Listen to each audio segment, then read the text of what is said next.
Indonesia recently, with the Jakarta Wage Council proposing a 44% increase to the minimum wage in the capital from 1.7 million rupiah to 2.2 million rupiah, a move which has been opposed by business groups.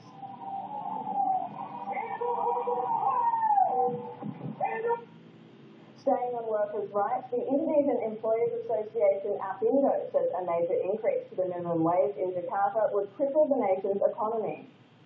APindo Chairman Sofian Wanadi said the Jakarta Wage Council's call for a 44% rise in workers' pay was a populist policy that would hurt small and medium businesses, which already spend 30% of their production budgets on salaries. Wanadi said such a big increase in pay would lead to layoffs, higher unemployment and a decrease in national taxes. If accepted, the Jakarta Wage Council's proposal would take effect early next year.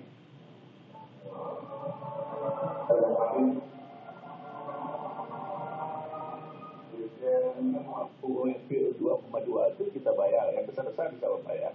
Cuma UKM tidak bisa membayar, itu harus dikecualikan. Usaha-usaha daripada padat karya itu juga harus dikecualikan supaya bisa membayar lebih murah. Jadi yang besar bayar besar, yang kecil bayar kecil. Itu saya yang kita minta, bukan berlebihan. Proporsional aja. Rain and strong winds swept Jakarta yesterday, causing flooding in the capital's east, where drains and canal systems were unable to cope with a sudden influx of water.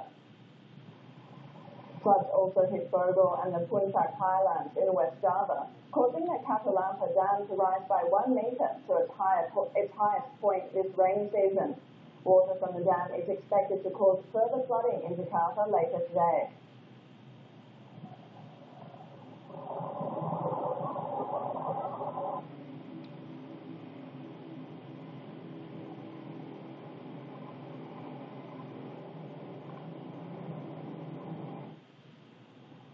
Indonesia's second largest Muslim organization, Muhammadiyah, condemned Israel's recent attacks on the Gaza Strip at its centennial celebrations in South Jakarta on Sunday.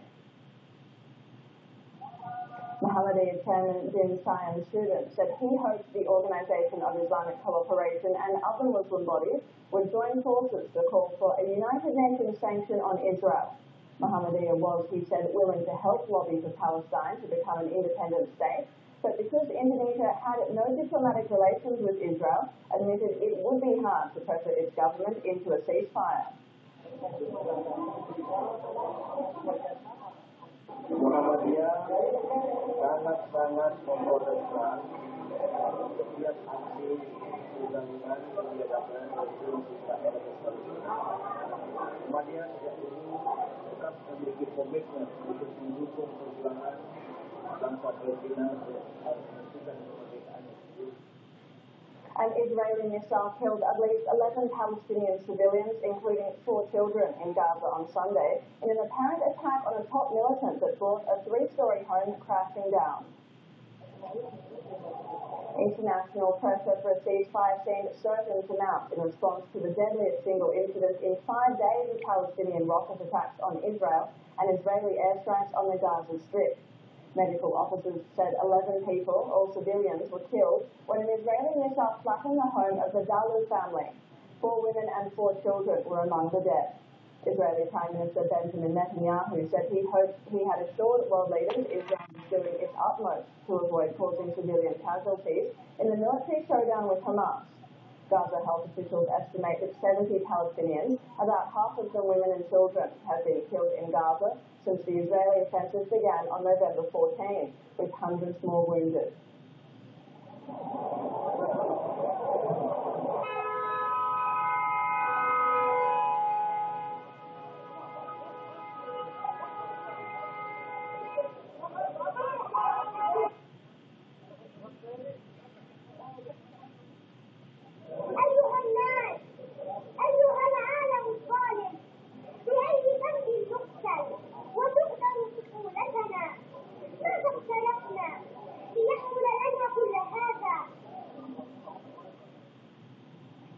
With Israel's assault on the Gaza Strip intensifying, thousands of people around the world staged solidarity rallies over the weekend in support of the Palestinian cause, including in Jakarta, China and Germany. over tens of thousands of people from various groups, including the Indonesian National Committee, the Palestinian People, and the Indonesian Muslim Students Action Front, protested against Israel's intensifying assault on the Gaza Strip, in demand of the United Nations declare Israeli Prime Minister Benjamin Netanyahu a war criminal. The crowds also urged the government to establish a diplomatic consulate in Palestine and urged country members of the Organization of the Islamic Conference and the Arab League to consolidate support. The protesters marched to the U.S. Embassy carrying Indonesian flags and Palestinian flags and posters condemning Israel. The demonstration also aimed at gathering donations for Palestinian aid services and to encourage people to sign an online petition. Saudara kami di sana bisa mengetahui bahwa kami mendukung mereka. Mereka tidak sendiri akan hal ini, gitu kan? Dan kami berharap segala bentuk kekejaman, kejahatan yang dilakukan oleh penjahat Israel, gitu ya, penjajah Israel ini bisa segera dihentikan.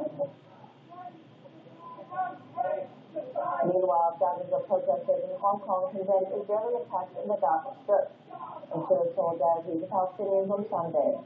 The demonstrators marched to the city's Israel Consulate General. Hong Kong citizen Dong Nen said he took to the streets to tell Palestinians that they were not alone. Because we heard of the news in Gaza, we know that the people they won't have they don't have their homeland. That's why we just want to let them know they are not alone. We all support them. Meanwhile, hundreds of pro-Palestinian activists have staged a demonstration in Germany to protest against the ongoing Israeli attacks on the Gaza Strip.